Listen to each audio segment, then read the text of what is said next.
आपको 2 अप्रैल का किस्सा याद होगा। इस मनुवादी विचारधारा को डर है भीम आर्मी का। लाखों करोड़ों चंद्रशेखर आजाद इस देश के अंदर पैदा कर दिए हैं। अब कोई बहनों बेटियों की तरफ उंगली उठाने की कोशिश नहीं करेगा। टाइम गलती मेरी थी, मैंने अपने शब्द वापस लिए, लेकिन मैं देखता हूं आए दिन फेसबुक पर इस छोटी सी बच्ची को वो लोग टारगेट करते हैं। तो इतना याद रखना कि उस टाइम गलती मेरी थी, मैंने शब्द वापस लिए। अगर मेरी बहन बेटी पर आंख उठाने की कोशिश की तो इतना याद रखना, इस देश के अंदर कोहराम मचा देंगे।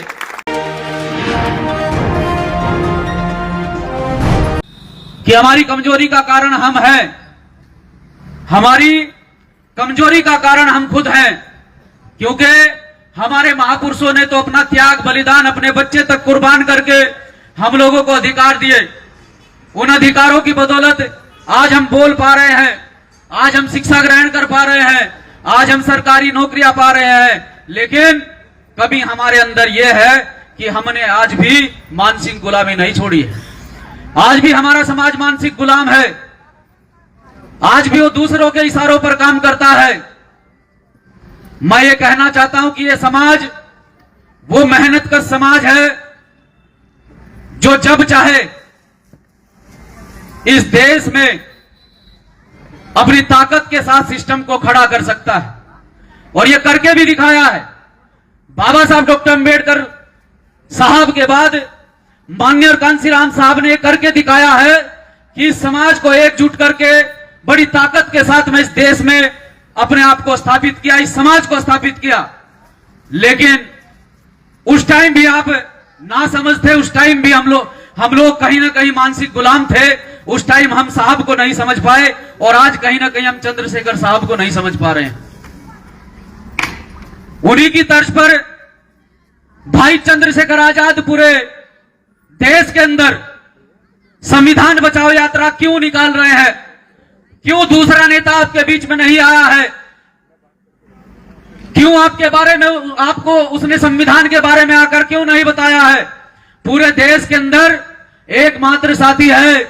अगर कहीं किसी पर शोषण उत्पीड़न हो जाता है, उसके साथ साथ में आज पूरे देश के अंदर संविधान को बचाने के लिए जो यात्रा निकाली जा रही है, हमारा नेता सड़कों पर है। और जिन्हें हम आज तक वोट करते आए हैं, जिन्हें आज तक हम मजबूत करते आए हैं, उनके मुंह से एक शब्द नहीं निकला है कि संविधान खतरे में है।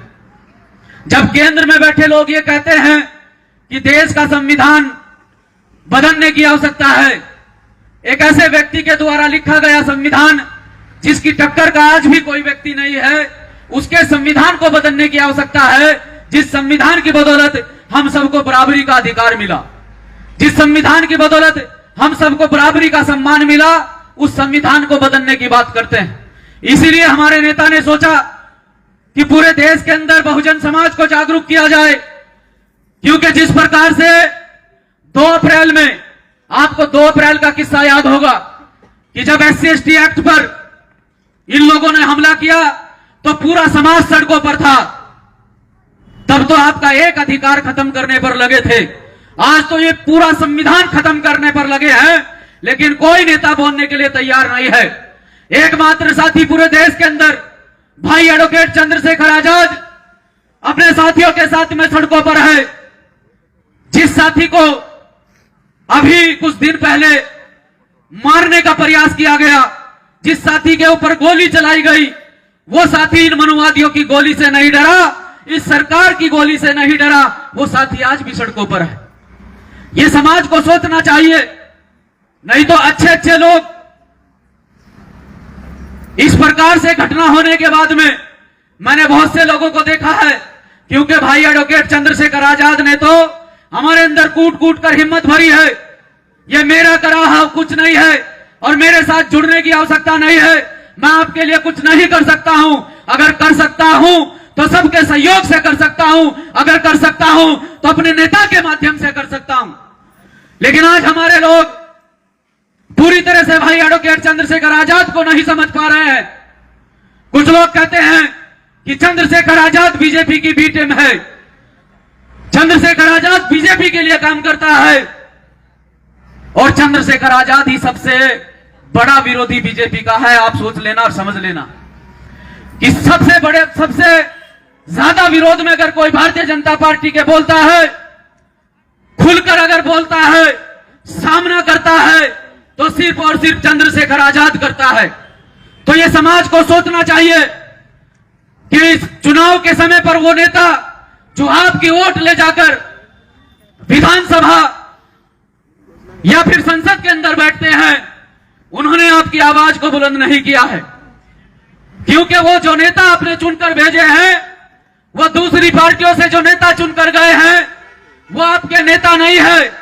वो इस समाज के ठेकेदार हैं, जिन्हें अन्य पार्टियों ने इस समाज का ठेका दे रखा है कि तुम इस समाज में जाओ और इस समाज को बहकाओ। समाज के नाम पर तुम मगरमच्छ के आंसू निकालो इस समाज के सामने और इस समाज का बेवकूफ बनाओ, और ये समाज का बेवकूफ बनाने के लिए चले आते हैं। इन्हें वोट देने के बाद में हमारे हाथ में क्या लगता है? हमारे हाथ में क्या लगता है? शोषण, अत्याचार। हमारे हाथ में क्या लगता है? बहन बेटियों की इज्जत लूटी जाती है, मूछों के नाम पर हमारे लोगों को मार दिया जाता है, घोड़ी चढ़ने के नाम पर हमारे लोगों को मार दिया जाता है। तो हमें इन्हें वोट देने के बाद में क्या मिला? जिल्लत भरी जिंदगी। और आज अगर हम सम्मान से जी रहे हैं, पूरे देश के अंदर भीम आर्मी का कारवा बड़े जोरों शोरों पर चल रहा है। आज ये मीटिंग काशीपुर के अंदर रखी गई है। इससे पहले हम किच्छा में थे और ये समझ साथी किच्छा से मीटिंग कर यहां आपके बीच में पहुंचे हैं। वहां भी यही बात रखी गई कि आज कहीं ना कहीं पूरे देश के अंदर इस मनुवादी विचारधारा को डर है भीम आर्मी का, इस मनुवादी विचारधारा को डर है चंद्रशेखर आजाद का। और चंद्रशेखर आजाद ने लाखों करोड़ों चंद्रशेखर आजाद इस देश के अंदर पैदा कर दिए हैं। अब कोई बहन बेटियों की तरफ उंगली उठाने की कोशिश नहीं करेगा। मैं मानता हूं कि पूर्व में मुझसे एक गलती हुई और एक पूरे समाज को भावनाओं में आकर कहीं ना कहीं अपने नेता की पीड़ा को समझते हुए पूरे समाज को मेरे द्वारा कुछ बोला गया था, लेकिन मैंने अपने शब्द वापस लिए थे। ये हमारी बच्ची है मीनाक्षी, ये हमारी बच्ची है मीनाक्षी, जो लंबे समय से भीम आर्मी में काम कर रही है। उस टाइम गलती मेरी थी, मैंने अपने शब्द वापस लिए। लेकिन मैं देखता हूं आए दिन फेसबुक पर इस छोटी सी बच्ची को वो लोग टारगेट करते हैं। तो इतना याद रखना कि उस टाइम गलती मेरी थी, मैंने शब्द वापस लिए। अगर मेरी बहन बेटी पर आंख उठाने की कोशिश की तो इतना याद रखना, इस देश के अंदर कोहराम मचा देंगे, क्योंकि यही हमारा मान सम्मान है, यही हमारा स्वाभिमान है। जिसके घर की बहन बेटी सुरक्षित है, यह समझ लेना कि कहीं ना कहीं वो मान सम्मान की जिंदगी जी रहा है। आपके वोट की बात की, बैठ जा बेटा, आपके वोट की बात की, भाई शेखर जी ने आपको बताया कि किस प्रकार से बाबा साहब डॉक्टर भीमराव अंबेडकर साहब ने संघर्ष करने के बाद में वो तो चाहते थे कि आपको डबल मत का अधिकार मिले, आप 2 वोट डाले। लेकिन यहां की मनुवादी सोच के लोगों ने बड़ी ही सोची समझी रणनीति के तहत बाबा साहब डॉक्टर अंबेडकर साहब, जो आज पूरे विश्व में जाने जाते हैं, उनके रास्ते में अड़चन पैदा की। आज हम वोट डालते हैं और उस वोट का हमारे द्वारा गलत इस्तेमाल हो जाता है। तो मैं यही कहना चाहता हूं कि बाद में पछताने से अच्छा है कि अपनी वोट का सही इस्तेमाल करें, क्योंकि महापुरुषों ने कहा है कि वोट की सुरक्षा बहन बेटी की सुरक्षा जैसी होनी चाहिए। अगर वोट सही आदमी को दिया तो बहन बेटी पर आंच नहीं आएगी, और वोट अगर गलत आदमी को दिया तो हमारी बहन बेटियों की इज्जत ऐसे ही कहीं ना कहीं ऐसे ही ये होता रहेगा, जैसे राजस्थान में होता है, जैसे उत्तर प्रदेश में होता है, जैसे पहाड़ में अभी थोड़े दिन पहले हुआ था। कौन सा गांव था, हम लोग गए थे वो नैनबाग में, तो बहुत सारी समस्याएं हैं पहाड़ की भी।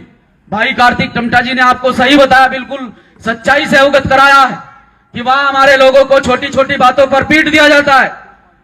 अगर कोई बात बढ़ जाए तो पहाड़ से फेंक दिया जाता है, मार दिया जाता है, जिसका पता भी नहीं चलता है। लेकिन हमें एकजुट होकर इस लड़ाई को लड़ना पड़ेगा।